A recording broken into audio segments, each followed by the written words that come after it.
Vamos fazer a leitura do texto que se encontra em Gálatas, capítulo de número 1. Nós iremos ler dos versos 6 ao verso 10.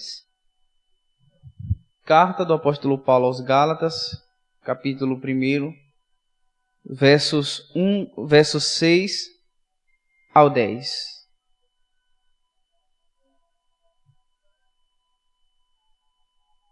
A minha versão é a versão NVI. Eu vou fazer a leitura, os irmãos podem ir me acompanhando.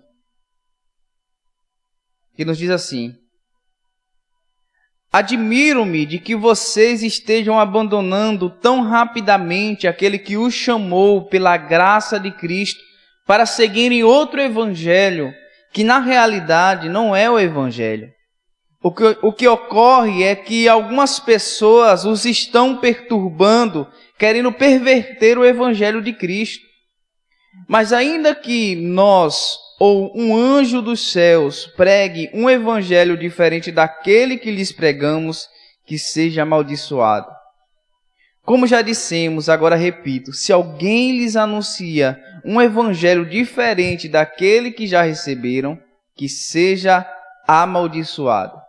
Acaso busco eu agora a aprovação dos homens ou a de Deus?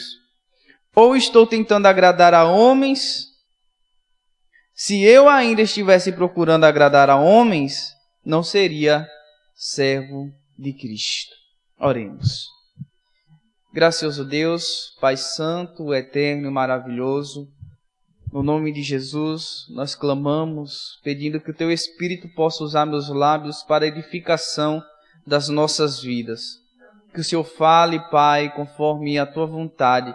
Que o Teu Espírito Santo conduza o direcionamento das minhas palavras e que seja, Senhor, alçadas, lançadas no coração de cada pessoa aqui presente. Que o Senhor fale conosco, Pai, e que o Senhor nos edifique por intermédio desta palavra, em nome de Jesus Cristo. Amém. Meus queridos irmãos, as igrejas da Galácia eram igrejas que estavam situadas nas províncias da Galácia. Paulo está escrevendo a carta aqui não para uma igreja, mas para várias igrejas. Igrejas essas que haviam sido plantadas pelo próprio Paulo em suas viagens missionárias. E quando Paulo plantou essas igrejas nas províncias da Galácia, ele saiu nas outras viagens missionárias pregando o evangelho, ensinando os irmãos o que Cristo fez e como se ocorre a salvação. Paulo plantou as bases daquela igreja, e as bases daquela igreja era Cristo como fundamento. Era Cristo como pedra de esquina angular. Tudo, meus irmãos, girava em torno de Cristo. Cristo era o autor, o consumador, o nosso Salvador, Salvador daquela igreja. Paulo havia estabelecido as bases do evangelho para aquelas igrejas da província da Galácia. Mas, meus irmãos, a palavra do Senhor nos diz que aqui Paulo está exortando severamente essas igrejas. Essas igrejas que em outro tempo seguiam o verdadeiro evangelho. Essas igrejas que em outro tempo obedeciam à palavra de Deus.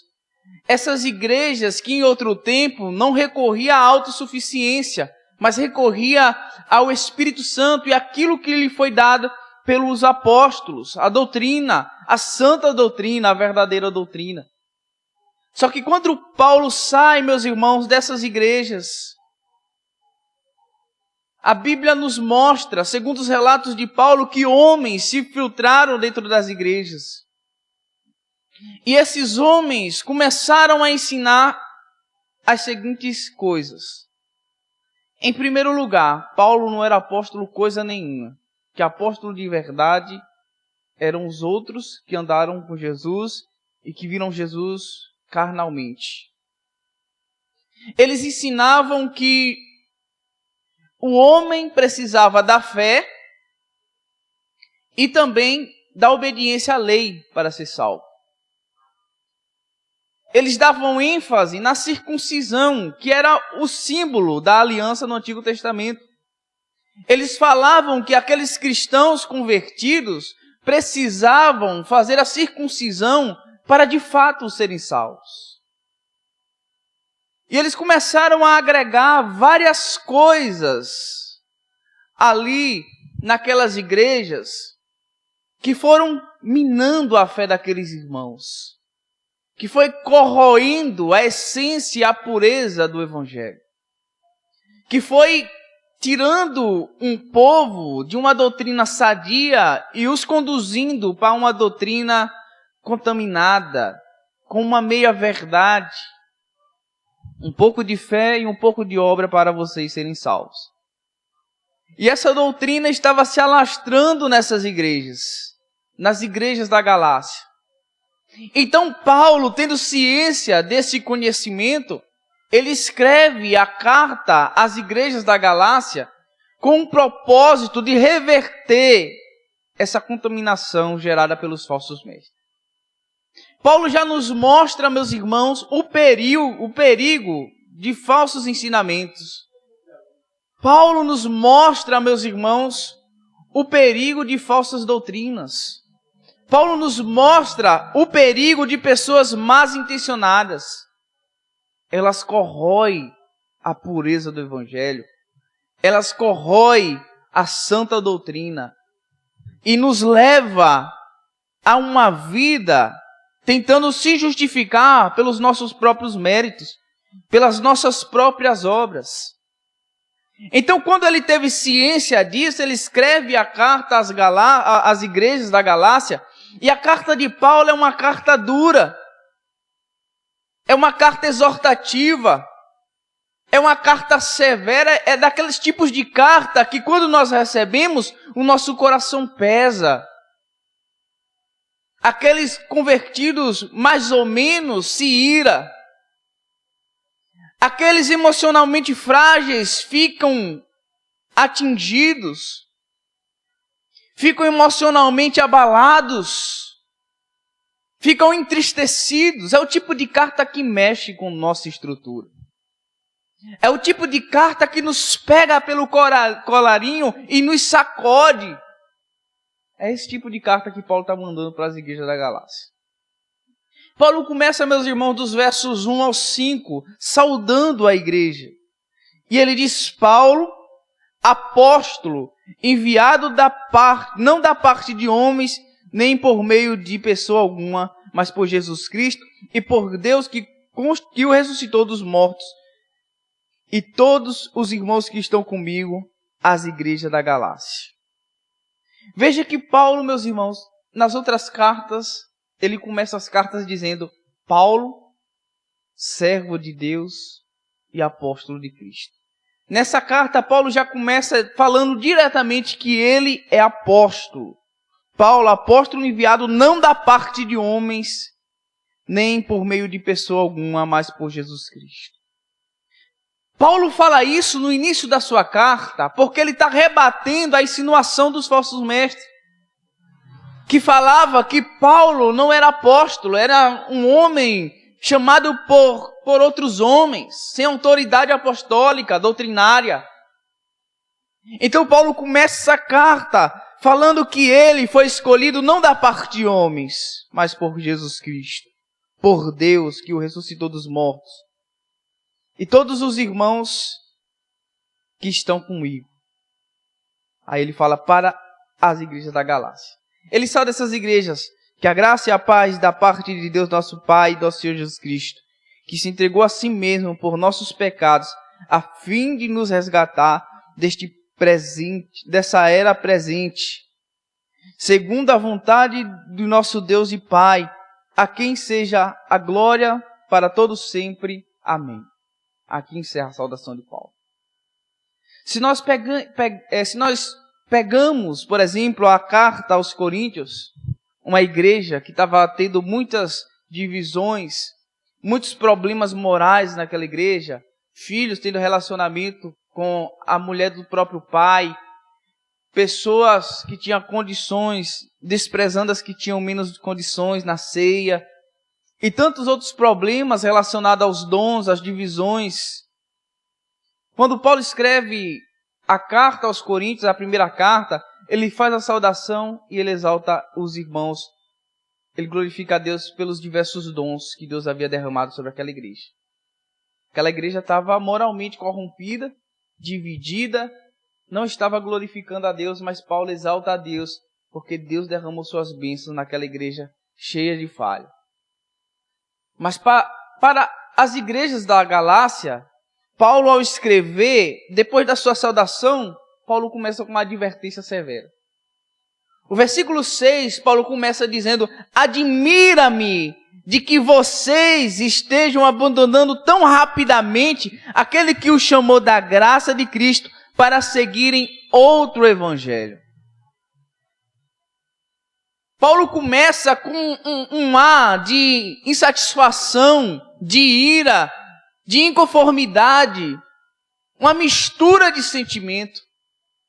Esse admira-me de Paulo aqui, meus irmãos, tem uma carga emocional e pastoral muito grande. Paulo está indignado. Admira-me. Sabe quando você exorta alguém, você fala com uma pessoa para fazer as coisas certas, e de repente nas suas costas as pessoas vai e faz exatamente o contrário? Que desobedece severamente uma mãe, que dá uma ordem a um filho. Faça isso, isso e aquilo, e não faça isso. Quando ela vira as costas, o filho está fazendo exatamente o contrário do que foi ensinado. A mãe, ao chegar e ver o filho fazendo aquilo, ela vai dizer: admira-me, que eu falei com você agora para não fazer isso, e você está fazendo. Uma sensação de ira, de inconformidade,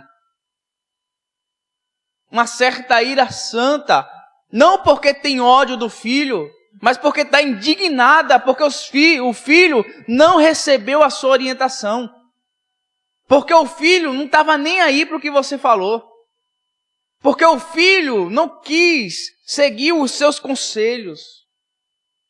É a indignação de Paulo.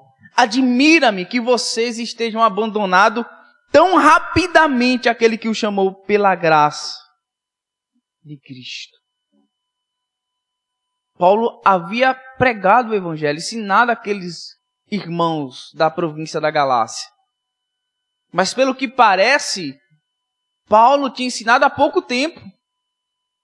E aqueles irmãos que há pouco tempo tinham recebido o evangelho da graça de Deus, aqueles irmãos que haviam compreendido que foram salvos não pelos seus méritos, mas pela graça de Cristo, agora estava desviando para um outro evangelho.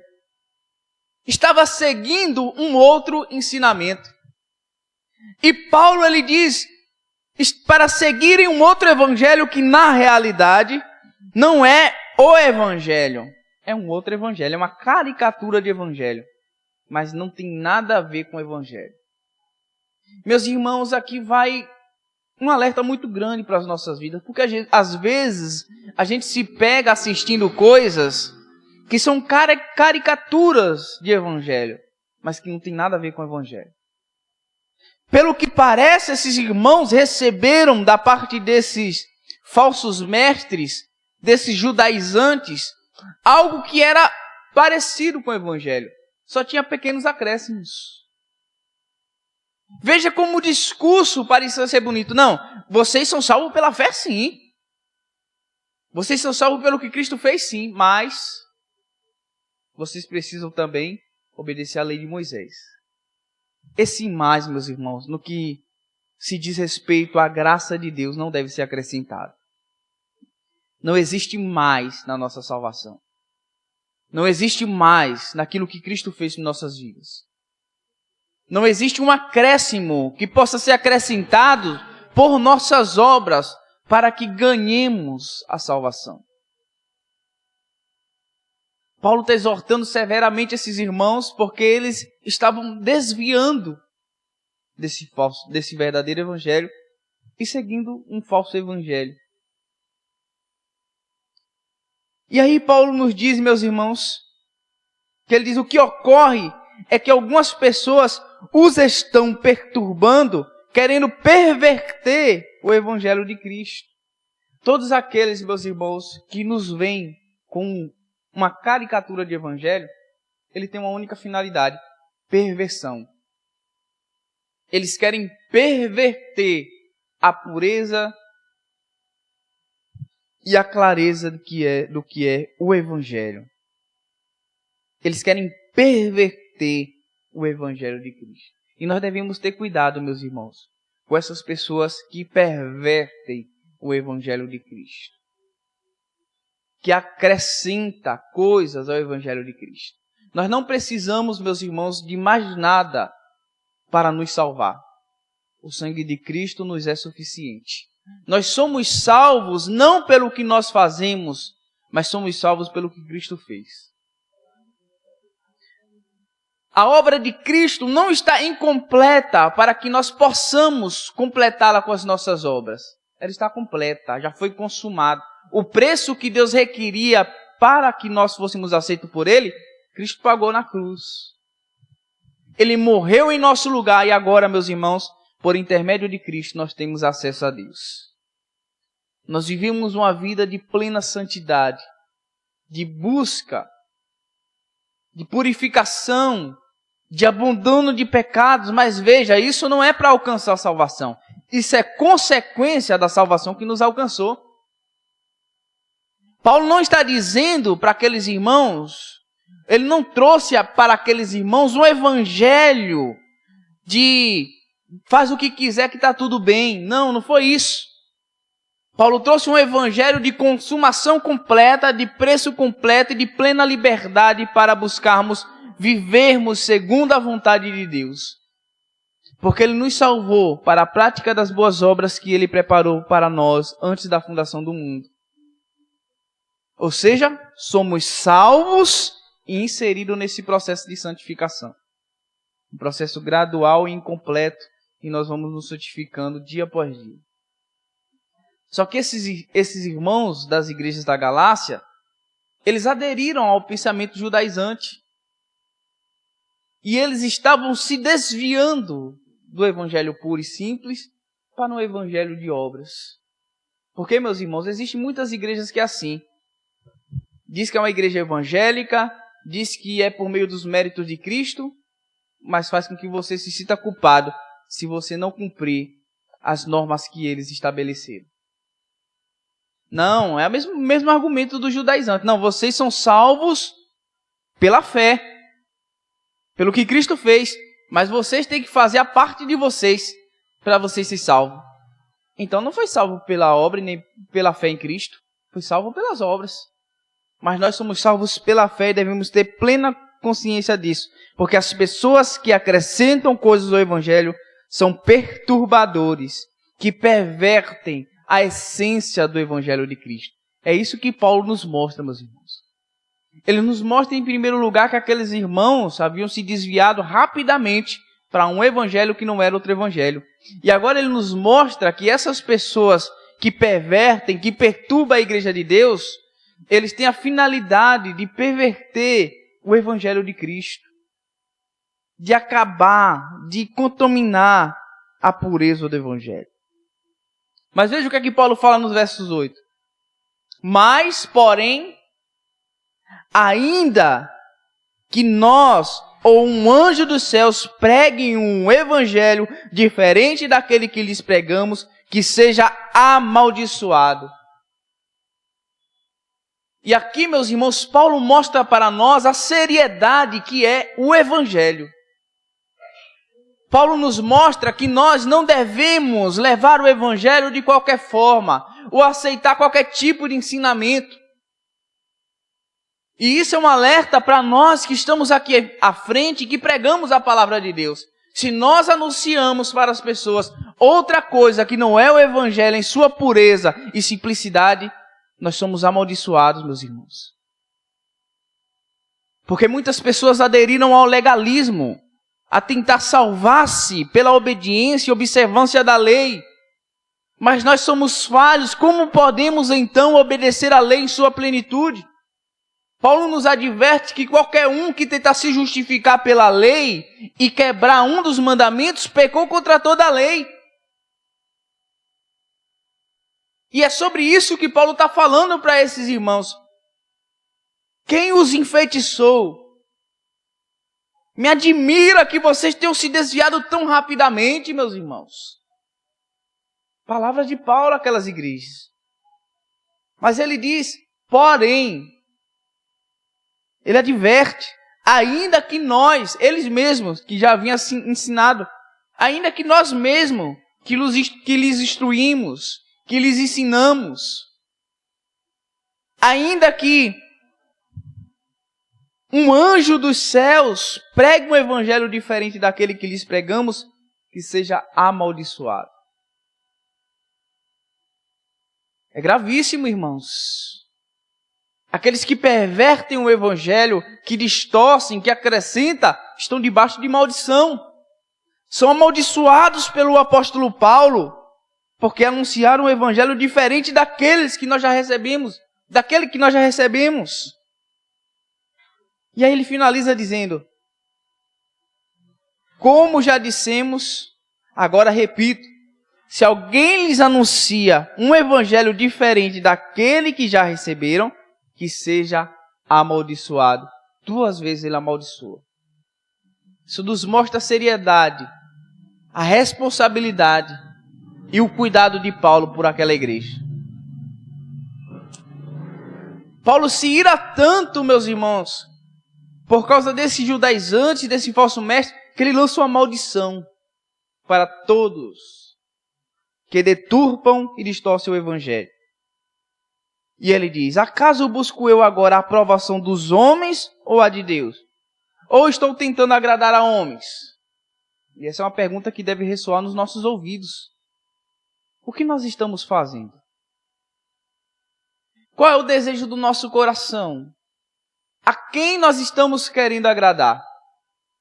Porque se nós estamos, meus irmãos, de fato querendo agradar a homens, nós vamos ceder às pressões. Nós vamos ceder aos falsos ensinamentos. E nós vamos contribuir para a deturpação do verdadeiro evangelho. Mas Deus espera de nós uma igreja firme, uma igreja vibrante, uma igreja sincera, que lute pela verdadeira causa do evangelho. E o evangelho não se resume ao templo da nossa igreja. Muitas pessoas brigam pelas paredes. Muitas pessoas brigam pelas cadeiras. Muitas pessoas brigam pelos púlpitos. Mas nós somos chamados para brigar pelo evangelho. Porque cabe a nós, meus irmãos, agradar a Deus e não a homens.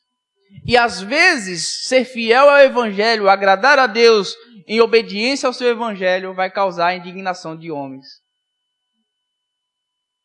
Muitos profetas, meus irmãos, foram mortos. Cristo, por exemplo, Estevão, foram mortos por causa do templo. Jesus Cristo foi condenado porque disseram, diante do Sinédrio, que ele falou que destruiria o templo e reconstruiria em 3 dias. Estevão foi morto porque ele disse que José foi rejeitado, Moisés foi rejeitado, os escolhidos de Deus foram rejeitados, mas Deus levantou para salvar e para libertar. Da mesma coisa que fizeram com Jesus Cristo. Estevão falou em seu discurso que Deus não habita em templos feitos por mãos humanas. Estevão acusa aqueles homens dizendo, vocês são igual os vossos antepassados. Vocês matam os profetas de Deus. Resultado, Estevão foi morto. Por causa de quê? Do templo. Aqueles homens tinham um zelo muito grande pela lei de Moisés e pelo templo. Os homens da época de Jesus tinham um zelo muito grande pelo templo e pela lei de Moisés. E nos nossos dias não será diferente. Os homens são apegados aos templos e à lei de Moisés, às suas tradições. São pegados, brigam por isso, morrem por isso, matam por isso.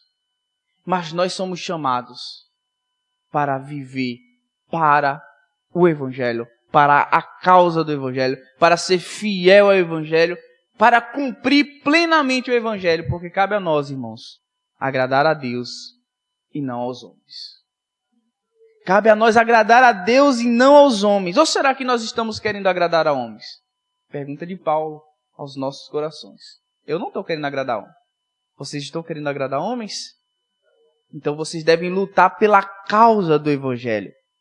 Porque, sabe por quê? Porque se, meus irmãos, Paulo fala, se eu ainda estivesse procurando agradar a homens, eu não seria servo de Cristo.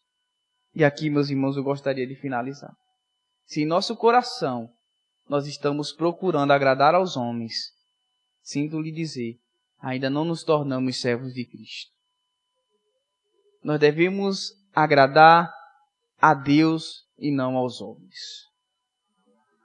Gostaria de fazer 3 aplicações para nossas vidas. A primeira verdade que esse texto nos mostra é que o Evangelho de Cristo, meus irmãos, não pode ser negociado de forma alguma. A porta de entrada para que esses irmãos fossem desviados foi porque abriram portas para falsos mestres. Abriram portas para pessoas más intencionadas. E nós devemos guardar nosso coração para que a gente não abra portas para pessoas más intencionadas, para evitar que elas nos deem da pureza e da seriedade que é o Evangelho. A segunda verdade que esse texto nos mostra é que no nosso meio haverá homens que se levantarão com a finalidade de deturpar, de contradizer, de acrescentar algo ao Evangelho de Cristo. E, portanto, nós devemos estar atentos. E, por fim, esse texto nos mostra que o nosso objetivo principal é agradar a Deus e não aos homens. Porque se nós, meus irmãos, estamos preocupados em agradar a homens, não somos considerados servos de Cristo. Procure, em primeiro lugar, agradar a Deus e não aos homens. Amém, meus irmãos? Vamos nos colocar sobre os pés, vamos orar e agradecer a Deus por sua rica e maravilhosa palavra. Oremos. Gracioso Deus, Pai Santo e Eterno, em nome de Jesus, nós te damos graça por teu amor, por tua bondade e por tua fidelidade. Senhor, te peço que as tuas bênçãos sejam derramadas sobre a vida dessa extensão, Pai. Sobre a vida também da nossa igreja. Pai, que almas se convertam e que nós venhamos compreender a seriedade do teu evangelho e da comunhão. Abençoa-nos em nome de Jesus e nos ajuda a crescer nessa graça maravilhosa. Pai, te peço que o Senhor atraia almas para este lugar. Senhor, que nós venhamos ser sempre fiéis à Tua palavra, que nós não venhamos dar ouvidos a visões humanas, a revelações humanas, a doutrinas humanas, a acréscimos humanos, mas que nós venhamos ser fiéis à Tua palavra. Que a Tua palavra seja a régua do nosso coração, que a Tua palavra seja a bússola da nossa alma, e que nós jamais venhamos nos desviar dessa santa palavra, Senhor. Eu te peço, abençoa cada irmão aqui presente, abençoa a vida de cada irmão que não pôde vir, Pai, a vida da irmã Dalva, da irmã Valdelice, do irmão Edivaldo e de tantos outros irmãos. Que a Tua bênção, que a Tua graça renove as forças desses irmãos. Em nome de Jesus, Pai. Amém. Estenda suas mãos, que o grande amor de Deus, a graça do nosso Senhor Jesus Cristo e as doces consolações e a comunhão do Espírito Santo esteja com todos nós, hoje e para sempre. Amém. Amém, meus irmãos, que Deus acompanhe, conduza em paz para suas casas, em nome de Jesus.